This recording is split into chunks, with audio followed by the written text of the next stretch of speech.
Binigyang parangal si GMA Integrated News PLR at ang ating kasama rito sa unang hirit na si Arnold Clavio sa Asia's Pinnacle Awards 2024. Si Iga ng kinilalang Asia's Influential Voice in Filipino Broadcasting dahil sa kanyang trabaho bilang mamamahayag, newscaster at host dito sa GMA Network.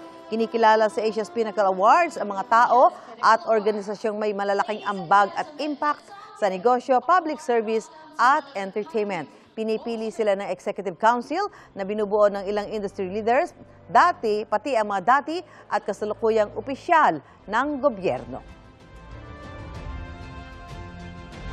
Dito nga nakalagay most influential voice in Filipino broadcasting. Kaya tutuloy ko lang yung trabaho ko. Yung dedikasyon ko sa GMA Network, sa radyo at telebisyon, hindi dahil sa mga karangalan, kundi para patuloy na maging tinig sa katotohanan.